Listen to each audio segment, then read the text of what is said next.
বিদেশে বসে হরতাল ডেকেছে আওয়ামী লীগ, বললেন আলাল। পিনাকির নির্দেশনায় নতুন রাজনৈতিক দলের আত্মপ্রকাশ। জানাবো টাকার গরমই আলাদা। এবং সর্বশেষ জানাবো চিকিৎসায় অবহেলা, ডক্টর স্বপ্নিলের নিবন্ধন বাতিলের নির্দেশ। এতক্ষণ শুনছিলেন সংবাদ শিরোনাম, এবারে বিস্তারিত। তবে তার আগে অনুরোধ থাকবে আমাদের চ্যানেলটি সাবস্ক্রাইব করে বেল আইকনটি ক্লিক করুন। বিদেশে বসে হরতাল ডেকেছে আওয়ামী লীগ, বললেন আলাল। বিএনপি চেয়ারপারসনের উপদেষ্টা সৈয়দ মোয়াজ্জেম হোসেন আলাল বলেছেন, আওয়ামী লীগ বিদেশে বসে হরতাল ডেকেছে। স্বৈরাচার শেখ হাসিনা শত শত শিক্ষার্থী ও বিএনপি নেতাকর্মী হত্যা করে দেশ ছাড়লেও এখন পর্যন্ত একবারের জন্য দুঃখ প্রকাশ করেনি। উল্টো বিদেশের মাটিতে বসে হরতালের ডাক দিয়েছে। তারা বাড়াবাড়ি করলে আমরাও মহাভারত রচনা করে দেব। মোয়াজ্জেম হোসেন আলাল বলেন, জিয়া পরিবারের উপর তারা যুগ যুগ ধরে নির্যাতন করেছে। খালেদা জিয়াকে এক কাপড়ে বাড়িছাড়া করেছিলেন শেখ হাসিনা, এখন তিনি নিজেই দেশ ছাড়া হয়েছেন। আওয়ামী লীগের নেতারা দেশের টাকা বিদেশে পাচার করে লুটপাট ও মানুষ হত্যা করে দেশ ছেড়ে পালিয়েছেন, অথচ তারা এখনো ওইসব ঘটনার জন্য দুঃখ প্রকাশ করেনি। তারাই আবার বিদেশের মাটিতে বসে এই দেশে হরতালের ডাক দেন।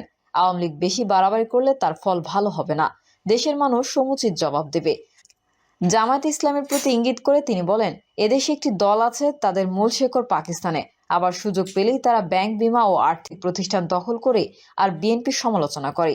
তাদের বলি, আগে নিজেদের চেহারার দিকে তাকান। পিনাকির নির্দেশনায় নতুন রাজনৈতিক দলের আত্মপ্রকাশ। মূলনীতি সার্বভৌমত্ব, স্বনির্ভরতা, সুশাসনকে কেন্দ্র করে স্বনির্ভর অর্থনীতি, সুশাসনের সমৃদ্ধি স্লোগানকে ধারণ করে আগ্রাসন বিরোধী লড়াইকে আরও শক্তিশালী এবং সুসংগত করতে মিয়া মশিউজ্জামান ও ফারুক হাসান নেতৃত্বাধীন গণ অধিকার পরিষদ তাদের নাম পরিবর্তন করে নতুন নামে আত্মপ্রকাশ করেছে। নতুন নাম দেওয়া হয়েছে আমজনতা দল। গণ অধিকার পরিষদ 2021 সালের 26শে অক্টোবর রেজা কিবরিয়া ও নুরুল হক নূরের নেতৃত্বে আত্মপ্রকাশ করে। এরপর বিভিন্ন কারণে দলের মধ্যে সংঘর্ষ এবং মতভেদ সৃষ্টি হয়, যার ফলাফলস্বরূপ 2023 সালে দলটি দুই ভাগে বিভক্ত হয়ে যায়। এক পক্ষের নেতৃত্বে আছেন নুরুল হক নূর এবং রাশেদ খান, অপর পক্ষে আছেন মিয়া মশিউজ্জামান ও ফারুক হাসান। 2023 সালের ডিসেম্বরে গণ অধিকার পরিষদের আহ্বায়ক পদ থেকে সরে যান রেজা কিবরিয়া এবং এরপর দুটি অংশের মধ্যে বিভাজন আরও স্পষ্ট হয়ে ওঠে। নূরের নেতৃত্বাধীন অংশ নির্বাচন কমিশনের নিবন্ধন পেয়েছে, তবে মিয়া মশিউজ্জামান ও ফারুক হাসানের নেতৃত্বাধীন অংশের জন্য নতুন নাম আমজনতা দল রাখা হয়েছে। এ বিষয়ে আমজনতা পার্টির তারেক রহমান বলেন, পিনাকি দাদা সকল দলের সম্পদ। আমি মনে করি উনি যেভাবে চলছে ওভাবেই সব দলকে গাইড করা উচিত। পিনাকি আমজনতা দলের নাম পছন্দ করে দিয়েছেন। সাংবাদিকদের এমন প্রশ্নের জবাবে তারেক বলেন, আমরা সবার কাছেই নাম চেয়েছি, পরে ভোটাভুটির মাধ্যমে সবাই পিনাকি দাদার পছন্দ করার নাম কোনো রকম পরিবর্তন ছাড়াই আমজনতাই বেছে নিয়েছে। টাকার গরমই আলাদা। আমেরিকা আবার মহান হবে, এই হচ্ছে ডোনাল্ড ট্রাম্পের নির্বাচনী প্রতিশ্রুতি। তিনি এই প্রতিশ্রুতি দিয়ে ইতোমধ্যেই আমেরিকার প্রেসিডেন্ট পদে আসীন হয়েছেন।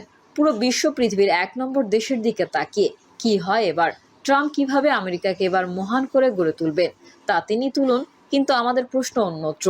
আমেরিকা আবার মহান হলে আমাদের কি লাভ? সারা বিশ্বের মানুষেরই বা কি লাভ? হ্যাঁ, প্রতিশ্রুতি মতো তিনি যদি ইউক্রেন রাশিয়ার যুদ্ধ থামাতে পারেন, মধ্যপ্রাচ্যের শান্তি ফিরিয়ে আনতে পারেন, সমুদ্রপথকে আবার বাণিজ্যের জন্য বাধামুক্ত করতে পারেন, তাহলে কিছু একটা হয় অন্তত। কিন্তু মূল প্রশ্ন রয়ে গেল, আমাদের কি লাভ? বিশ্ববাসীর কি লাভ? তিনি কি বিশ্বকে দারিদ্র্যমুক্ত করতে আগ্রাসী নীতি গ্রহণ করবেন? তিনি কি বিশ্বকে সন্ত্রাসমুক্ত গ্রহণ করতে পারবেন? তিনি কি বিশ্বকে বৈষম্যমুক্ত করতে আগ্রহী হবেন? অনেক প্রশ্ন, কারণ আমেরিকা দুনিয়ার সবচেয়ে ধনী দেশ, প্রভাবশালী দেশ। তারপরেই চীন, যে আমেরিকাকে চ্যালেঞ্জ ছুড়ে দিচ্ছে। রয়েছে ভারত, পাশে রাশিয়া, আছে উদীয়মান ব্রিক্স, আছে সাউথ সাউথ ব্লক। অনেক অনেক প্রশ্ন, তবে এই আলোচনার কোনো শেষ নেই। কিন্তু যা দেখা যাচ্ছে তার সঙ্গে কথার মিল নেই। কেমন একটা জিনিস লক্ষণীয়, ট্রাম্পের অতিথিদের মধ্যে প্রধান কারা হচ্ছেন, কাদের দেখেছেন? দুনিয়ার তাবৎ বড় বড় ধনী, শ্রেষ্ঠ ধনী ইলন মাস্ক, জেফ বেজোস আছেন। রয়েছেন প্রতিবেশী ভারতের অনিল আম্বানি, নন্দ নীলকানির মতো লোক। আর তার সঙ্গীরা হচ্ছেন ভারতের সবচেয়ে শিক্ষিত শ্রেণী, যারা ভারতীয়দের টাকায় লেখাপড়া শিখে মার্কিনীদের সেবা করছেন। হয়েছেন গরিব দেশের নাগরিক থেকে ধনী দেশের নাগরিক। ট্রাম্পের শপথ গ্রহণ অনুষ্ঠানের তুলনীয় ঘটনা আরও একটি আছে, সেটি হচ্ছে ওয়ার্ল্ড ইকোনমিক ফোরাম।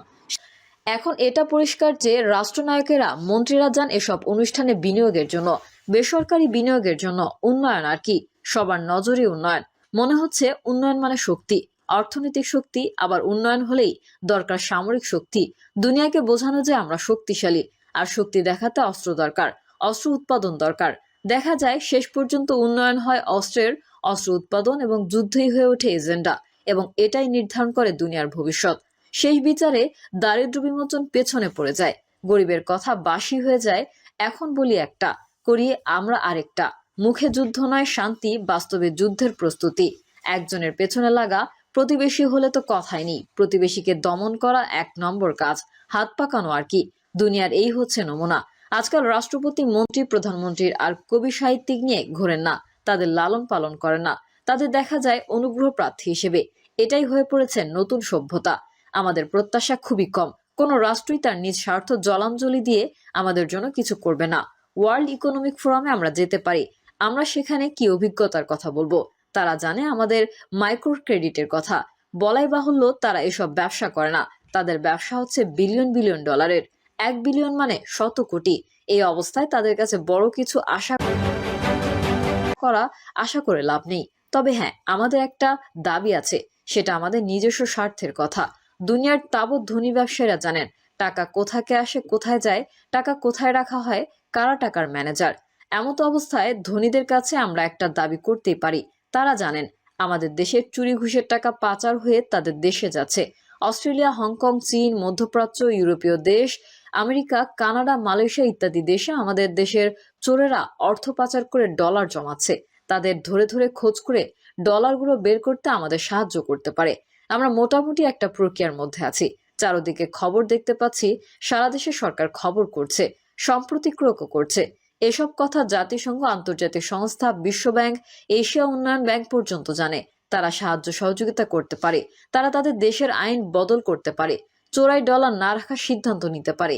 এই যেমন মার্কিন যুক্তরাষ্ট্র এবার থেকে নিয়ম করেছে অবৈধ অভিবাসীদের তারা সেখান থেকে বের করে দেবে। এতে কার লাভ, কার ক্ষতি? মার্কিনীদের লাভ নিশ্চয়ই, ক্ষতি অবৈধদের। যে দেশ থেকে তারা এসেছেন, তবে এখানেও লাভ আছে। তারা ভিন দেশে অবৈধভাবে না গিয়ে নিজের দেশকে উন্নত করতে পারেন। তাদের সব ধরনের মেধা আছে, তারা পরিশ্রমী। এই চেষ্টায় মার্কিনরা তাদের সাহায্য সহযোগিতা করতে পারে।